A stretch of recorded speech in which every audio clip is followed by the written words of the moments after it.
The Bellevue NYU program for survivors of torture, which is jointly sponsored by Bellevue Hospital and New York University School of Medicine, provides comprehensive medical, mental health, and social services to refugees and asylum seekers. Since our program began in 1995, we've now cared for over 2,000 men, women, and children from more than 70 different countries. What our program tries to do is to restore individuals' physical, psychological, and social health, restore their sense of trust and safety, and help them to rebuild their lives here in their new country. I am a Society Master for the Machen Society for Bioethics and Human Rights at NYU School of Medicine, and the Master Scholars Program is committed to promoting humanism and professionalism in medicine.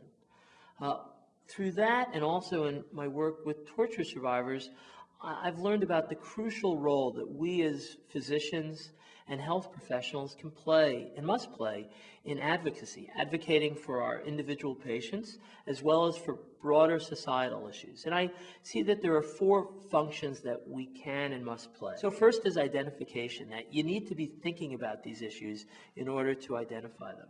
The second role that health professionals can and should play is in documentation, using our skills both as clinicians and as scientists in documenting human rights and profound ethical concerns.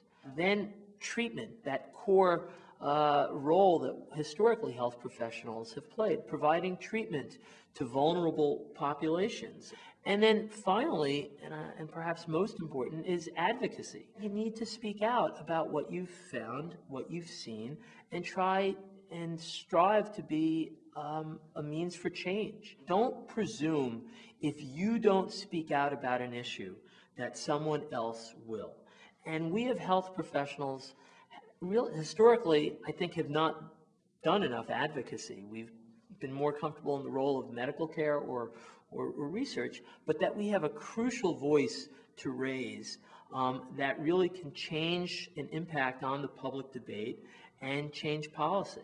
Who better than the individuals sitting in the room with the patients or conducting these studies and have seen these things firsthand to speak out about the problems and disparities in access to health care, the horrific impact that torture can have, and why we as a society or we as a health profession must never practice or condone torture. In our work with torture survivors on a daily basis, I'm reminded of the cruelty and inhumanity that still exists, and that's all too alarmingly common. But I'm also reminded of just the extraordinary resilience of the human spirit. And so it's horrific to hear about these things that happen so commonly, so rampantly. But it's gratifying to know that there's a lot that we can do to help individuals who've been so brutalized get on with their lives and to help with the healing process.